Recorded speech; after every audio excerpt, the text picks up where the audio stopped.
Hello everyone, welcome to my YouTube channel Meenakshi Maths Classes. In this video, we'll start worksheet number 2 of chapter number 10 and name of chapter number 10 is Angles of class 6th. Question number 1. In which of the following are angle 1 and angle 2 adjacent angles?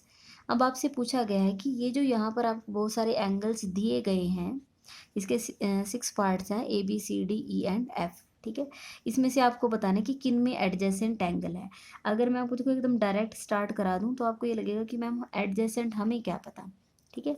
तो इसको करने से पहले हम पहले सीखेंगे कि adjacent angle होते क्या हैं, ठीक है। आपकी बुक में आपका पेज नंबर 164 है और बहुत अच्छे से बहुत मीन्स पूरा डिटेल में इसको एक्सप्लेन किया गया है।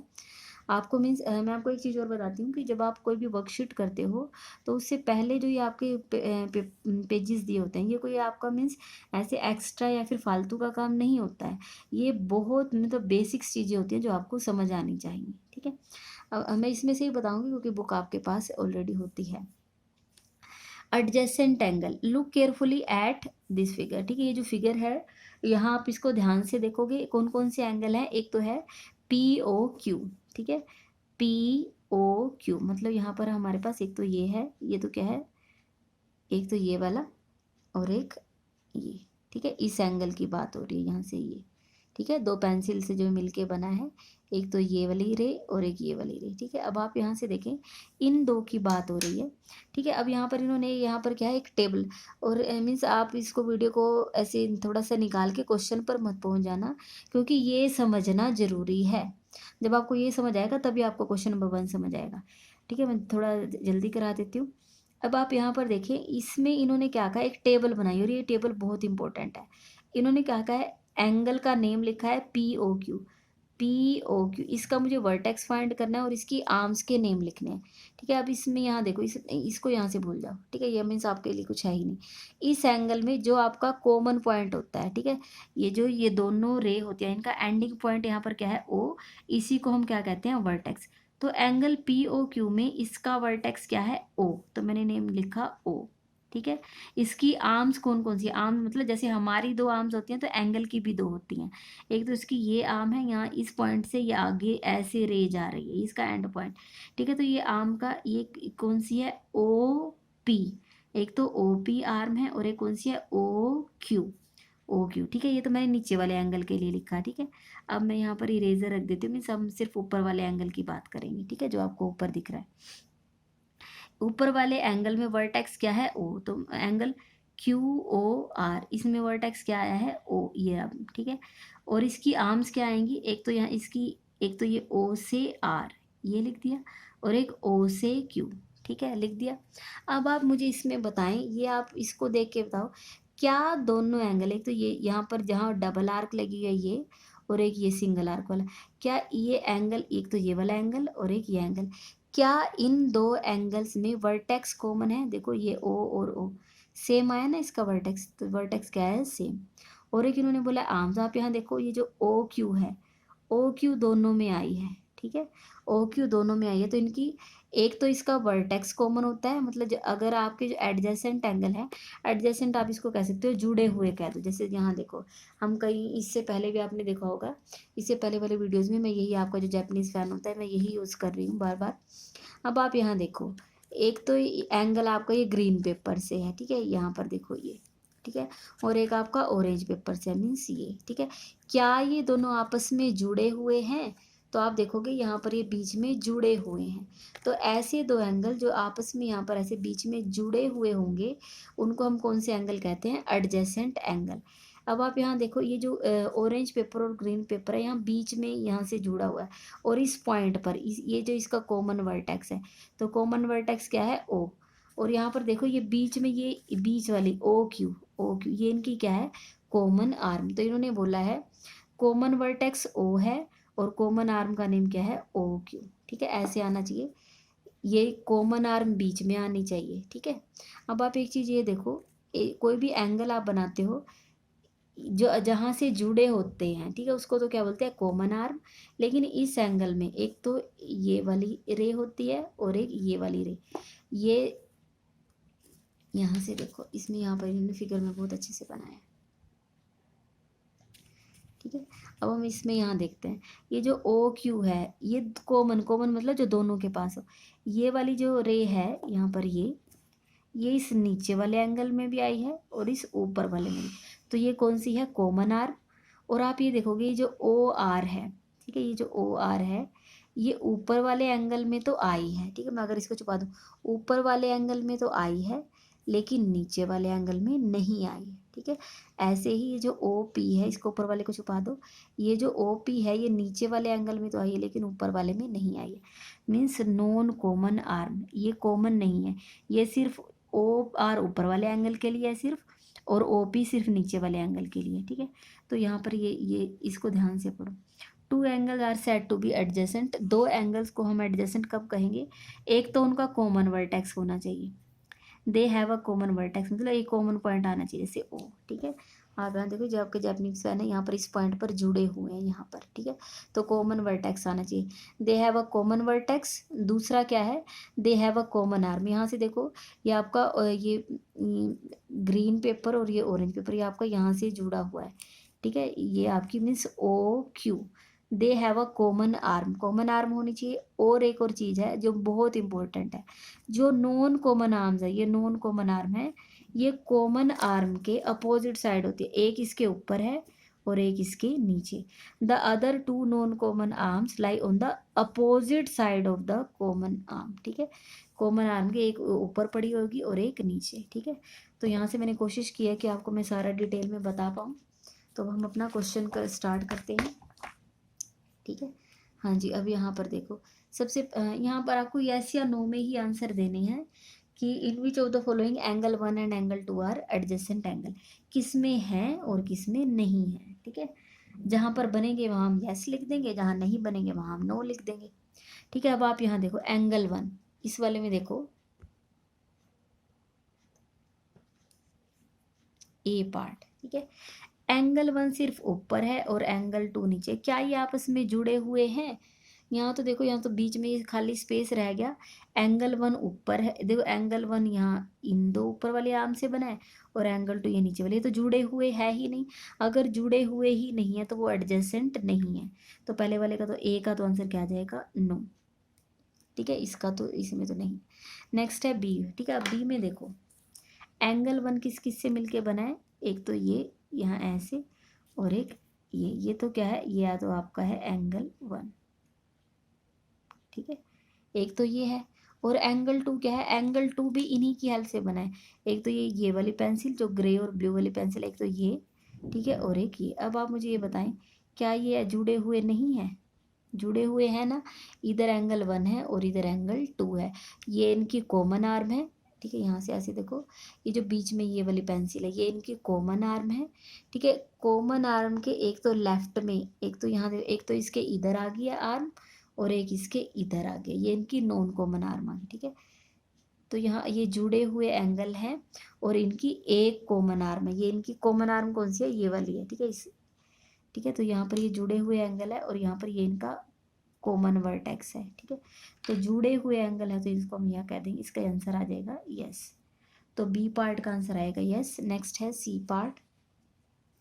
अब कई बच्चे इसको देखते ही यहाँ पर एकदम कह देते हैं यस मैम जुड़े हुए हैं, देखो यहाँ से जुड़े हुए हैं, ठीक है। लेकिन बेटे आपको ध्यान से देखना है पहले, आप क्या क्या कह रहे हो।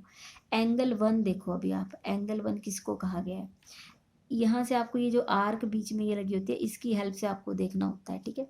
यहाँ से देखो इसने किसको टच किया है, एक तो यहाँ से नीचे वाले को इसको टच किया मैं यहाँ पर, एक तो ये, ठीक है, एंगल 1 यहाँ पर है और एक इसने यहाँ पर इसको यहाँ टच किया, मतलब ये, ठीक है। ये आपका क्या है, एंगल 1, इतना है आपका एंगल 1 सिर्फ इन दोनों के बीच में, ठीक है। लेकिन जो आपका एंगल 2 है, एंगल 2 क्या है, ये जहाँ पर आपकी डबल आर्क लगी हुई है, ठीक है, डबल आर्क। एक तो यहाँ ये जो डबल आर्क्स हैं, एक तो इन्होंने इस नीचे वाले को टच किया है मीन्स ये, और एक इन्होंने ऊपर वाले को टच किया मीन्स ये, ठीक है। अब आप मुझे ये बताओ, क्या ये जुड़े हुए हैं, ठीक है। इनकी क्या कोई कॉमन आर्म है, ठीक है। मैं यहाँ से लिख देती हूँ, इसमें कॉमन आर्म मैं लिख देती हूँ, ठीक है। Common arm, common arm means जो दोनों के पास आई है, ठीक है। आपको ये पता था कॉमन आर्म कहाँ होनी चाहिए, बीच में, ये देखो कॉमन आर्म कहाँ आनी चाहिए थी, बीच में आनी चाहिए थी, ठीक है। लेकिन आप देखो कॉमन आर्म आई कहाँ पर है। आप ये देखो ये जो नीचे वाली लाइन है, ये एक सिंगल आर्क है, इसने भी इसको टच किया है, देखो यहाँ पर नीचे। और ये जो डबल आर्क है, इन्होंने भी यहाँ पर इसको टच किया है, ठीक है। तो आपकी ये तो क्या होगी, कॉमन आर्म, ठीक है। ये आपकी क्या है, कॉमन आर्म। और ये देखो ये सिर्फ ये वाली जो लाइन है, ये सिर्फ एंगल 1 के लिए है, तो ये आपकी नॉन कॉमन, ये आपकी नॉन कॉमन आर्म है। और ये वाली ये जो दोनों लाइनें हैं, ये इस एंगल 2 के लिए है, ये भी आपकी कैसी है, नॉन कॉमन आर्म, ठीक है। अब आप ये देखो जो आपकी कॉमन आर्म है, मतलब ये आर्क है, इसने भी नीचे वाले को टच किया है यहाँ पर, और ये जो डबल है, इन्होंने भी इसको टच किया है। तो आपकी आप यहाँ देखो जो कॉमन आर्म है, आनी तो बीच में चाहिए थी, लेकिन वो कहाँ पे आ गई है, नीचे। तो आपका आंसर क्या आ जाएगा, नो, ठीक है। आपको थोड़ा सा एक बार और बता देती हूँ, ये एंगल 1 है, ठीक है, ये एंगल 1 है, और ये पूरा एंगल 2 है, एंगल 1 एंगल 2, ठीक है। लेकिन हम आपके जुड़े हुए कैसे होने चाहिए थे, आप ये याद रखो। देखो एक मैं आपको बता देती हूँ, आपको क्या है, जुड़े हुए मतलब बिल्कुल इस तरीके से, एक एंगल बिल्कुल इधर अलग हो, एक एंगल बिल्कुल इधर अलग हो, वो बीच में से जुड़े तब होता है, ठीक है। लेकिन आप यहाँ देखो, इसकी हेल्प से बताती हूँ। एंगल 1 मीन्स आपका इतना है, ठीक है। एंगल 1 कितना है, इतना, सिर्फ ये आपका ऐसे दिख रहा होगा, ठीक है, इतना एंगल 1 है। लेकिन एंगल 2 क्या है, यहीं से स्टार्ट होकर यहाँ तक है, यहाँ तक, ठीक है। ये आपका एंगल 1 देखो, अच्छा ये थोड़ा सा मुझे सेटिस्फेक्शन नहीं होता है जब तक मैं ना बता दूँ, तो आपको लग रहा होगा थोड़ा सा टाइम, ठीक है। पहले मैं एंगल 2 के ऊपर मैंने पेपर रख दिया, ठीक है, ये आपका ये इतना सारा एंगल 2 है। लेकिन एंगल 1 आपका सिर्फ यहाँ है, इतना। एंगल 1 को मैं पेंसिल से शो कर रही हूँ, ठीक है। अब आप ये देखो, ये आपका पेंसिल वाला एंगल 1 है, और पेपर से मैंने एंगल 2 को शो किया है, ठीक है। तो आप ये देखो, यहाँ नीचे ये वाली आपकी कॉमन आर्म है, ठीक है, ये, ठीक है, ये एंगल 1 हो गया। अगर हम क्लास में पढ़ रहे होते हैं तो मेरे पास मतलब आपको समझाने के और भी बहुत सारे तरीके होते हैं, कि वहाँ पर थोड़ा समझाना इजी रहता है। लेकिन यहाँ पर थोड़ा सा, क्योंकि मेरे ना तो आप मेरे सामने बैठे हैं कि मैं आपको करा पाऊँ, तो कोशिश वैसे मैं अपनी तरफ से पूरी कर रही हूँ। एंगल 1 मतलब आप यहाँ देखोगे, ये इसने इस नीचे वाले को टच किया, ये भी कॉमन आर्म है। और ये जो दोनों ये इन्होंने नीचे, मतलब जहाँ पर दोनों टच होंगी वो कॉमन आर्म आई। तो यहाँ इस पर और यहाँ ये कॉमन आर्म, और कॉमन आर्म बीच में नहीं आई है, तो इसका आंसर क्या आ जाएगा, नो, ठीक है। नेक्स्ट है यहाँ पर आपका डी पार्ट, ठीक है। इसमें आप देखो, आप ये तो बिल्कुल इजी है, देखो एंगल 1 पर मैं ग्रीन पेपर रख दूंगी ऐसे, देखो ये, ठीक है, एंगल 1 है ना, यहाँ नीचे से। अब आप यहाँ देखो, थोड़ा ध्यान से देखोगे तो इसकी आर्क और इसकी आर्क अलग अलग है, ये थोड़ी नीचे है एंगल 1 की। एंगल 1 इन दोनों से मिलकर बना, मैंने यहाँ ग्रीन पेपर रख दिया ऐसे, ठीक है, यहाँ पर, ठीक है। और यहाँ पर ऊपर 2 के लिए मैंने ऑरेंज पेपर कर दिया ऐसे, ठीक है। अब आप ये बताओ, क्या दोनों जुड़े हुए हैं, दोनों जुड़े हुए हैं ना यहाँ पर बीच में। तो ये एंगल 1 वाली आर्क आपकी यहाँ इसको और इसको टच कर दिया, ये एंगल 1 होगा। एंगल 2 वाली आपको किसको, एक तो यहाँ इस वाले को और इसको, मतलब इस वाले का तो आपका एंगल 1 भी और एंगल 2 दोनों ही टच कर रहे थे, आपकी कैसी आ जाएगी, कॉमन आर्म, ठीक है, ये कॉमन आर्म है, ठीक है। ये वाली लाइन जो है, ये वाली रे है जो, ये जो रे है वो सिर्फ एंगल 1 के लिए, तो ये आपकी कैसी है, नॉन कॉमन, क्योंकि ये आपकी एंगल 2 में देखो, आप सोच के देखो, क्या ये 2 में आई है, 2 एंगल तो आपका यहाँ पर आई, तो बाहर पड़ी है इससे, तो ये नॉन कॉमन है। और आपकी ये वाली जो रे है ऊपर वाली, ये आपकी सिर्फ एंगल 2 के लिए है, ठीक है, ये आपका एंगल 2 हो गया, ठीक है। आप ये देखो एंगल 2 आपका इन दोनों से मिलके बना है, तो आप ये देखोगे ये वाली जो है वो एंगल 1 में तो नहीं आ रही, मतलब ये क्या आ जाएगी, नॉन कॉमन, नॉन कॉमन, ठीक है, नॉन कॉमन हो गया। अब आप यहाँ से देखो, क्या कॉमन आर्म बीच में आई है, आई है, और कॉमन वर्टेक्स एक ही पॉइंट पर से दोनों एंगल बने हुए हैं। तो यहाँ पर अगर कॉमन आर्म बीच में आती है तो आप आंसर क्या लिखते हो, यस, ठीक है। अब आप यहाँ पर देखो, इसको ध्यान से देखना है, एंगल 1 के लिए जो छोटी सी आर्क है ये, ठीक है। इसको थोड़ा सा और एक एक चीज़ और थोड़ा सा ध्यान से उतर गया था। आपको एक देखो, एक बहुत इजी सी एक मैं आपको चीज़ बता रही हूँ। एंगल 1 आपका देखो इस आर्क से है, मतलब एक तो इस वाली रे से, ठीक है, और एक इस वाली रे से, ठीक है, इनसे है ना, ठीक है, इन्हीं से मिलके बना है ना। आपकी इन दो रे से मिलके एंगल 1 बना है, तो इन दोनों रे के ऊपर आप 1 लिख दो, ठीक है। ये 1 है और ये भी, ये एंगल 1 में दोनों यूज हुई है, ठीक है। एंगल 2 आपका देखो, एंगल 2 आपका ये पूरा, ये जो बड़े वाली आर्क है, ये बड़े वाली आर्क ये है, ठीक है, मतलब एक तो इस वाली से, इससे और यहाँ पूरा नीचे तक, इनसे मिलकर आपका एंगल 2 बना है, ठीक है। इनसे मिलकर आपका एंगल 2 बना है, तो आप इन दोनों के ऊपर, ये पूरा आपका एंगल 2 है, तो इसके ऊपर भी 2 लिख दो, ठीक है, और इसके ऊपर भी 2 लिख दो, ठीक है। अब आप मुझे ये बताओ, कॉमन आर्म वो होगी जिसपे 1 और 2 दोनों लिखा होगा, इसके ऊपर 1 भी आया और ये 2 भी आया, तो ये आपकी कैसी आ गई है, कॉमन आर्म, ठीक है। ये सिर्फ एंगल 1 के लिए यूज है, ये सिर्फ एंगल 1 जिसपे सिर्फ एक अक्षर लिखा होगा वो आपकी होगी नॉन कॉमन, ठीक है। इस ये सिर्फ एंगल 2 के लिए, एंगल 2 की आर्क ये थी, ये सिर्फ एंगल 2 के लिए, ये भी आपकी क्या होगी, नॉन कॉमन, ठीक है, नॉन कॉमन आर्म। तो आप ये देखो, आपकी कॉमन आर्म बीच में नहीं आई है, ये कॉमन आर्म है, ये बीच में आनी चाहिए, लेकिन ये क्या है, ये बाहर चली गई है, ठीक है। तो इसका आंसर क्या, अगर कॉमन आर्म बीच में आती है, ठीक है, अगर आपकी कॉमन आर्म बीच में आती है तो एडजेसेंट होता है, लेकिन इसमें कॉमन आर्म कहाँ है, बाहर है, ठीक है। कॉमन आर्म कहाँ है, वो बाहर चले गया, तो इसका आंसर क्या आएगा, नो, ठीक है। नेक्स्ट है आपका इसमें, ठीक है। अब आप यहाँ देखिए तो बिल्कुल ईजी है, एंगल 1 वाली आर की, ये यहाँ से ये, और ये आपका ये एंगल 1 है, तो इसकी दोनों दोनों ये रे हैं, इनके ऊपर हम 1 लिख दें, ठीक है। ये आपका ये 1 के लिए, ये एंगल 1 के लिए यूज हुई है, लिखना नहीं है, सिर्फ इसको अपने दिमाग में पूरा अच्छे से समझ लेना है, ठीक है। ये बस मैं समझाने के लिए करती हूँ, या आप रफ पेपर पर कहीं लिखना चाहो तो लिख सकते हो, फेयर कॉपी पे मत लिखना, इनको सिर्फ समझाने के लिए। एंगल 2 देखो किस किस से मिल के बना है, ये जो आपकी रे है ये एंगल 2 के लिए, मतलब एक तो ये वाली ये, और एक यहाँ से नीचे से ये, ठीक है, ये एंगल 2 के लिए।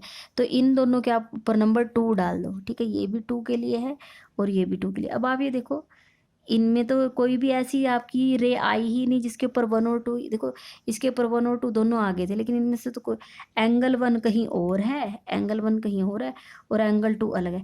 कॉमन वर्टेक्स एक ही पॉइंट पर तो बने, लेकिन कॉमन आर्म तो एक भी नहीं आई, ऐसी कोई भी आर्म नहीं है जो, देखो एंगल 1 की दोनों अलग है और एंगल 2 की अलग है, तो इसमें तो कॉमन आर्म है ही नहीं, तो इसका आंसर क्या आ जाएगा, नो। तो अब आप ये देख लो आपका यस कहाँ कहाँ पर आया है, बी और डी पार्ट में आपका यस आया है, और आंसर में भी बी और डी पार्ट में ही आया है, ठीक है। क्लियर है, इसको एक बार इस पार्ट को और देख लो, इसमें मैं आपको कॉमन आर्म की हेल्प से बता देती हूँ, 1 और 2 लिख के बता देती हूँ। एंगल 1 हमारा इससे था ना, ये एंगल 1 था, तो इन पे 1 1 लिख दो, ये भी 1 और ये भी 1 के लिए, ठीक है। और एंगल 2 मतलब डबल आर्क जहाँ पर थी, एक ये वाले, ये भी ये एंगल 2 है, इन पर 2 2 लिख दो, ठीक है। इसके ऊपर भी 2 लिख दो और इसके ऊपर भी 2। अब आप देख लो, अब इजी हो गया होगा, इसके ऊपर 1 और 2 वो दोनों आ गए हैं, तो ये कॉमन आर्म है। इस पर सिर्फ एक ही अक्षर लिखा है, तो ये नॉन कॉमन, इस पर भी सिर्फ एक ही अक्षर लिखा गया, तो ये नॉन कॉमन। तो कॉमन आर्म बीच में नहीं आई है, तो इसका आंसर नो, ठीक है। अगर आपको वीडियो पसंद आई है तो आप वीडियो को लाइक करें, मेरे चैनल को सब्सक्राइब करें और अपने फ्रेंड्स के साथ शेयर ज़रूर करें। Thank you so much.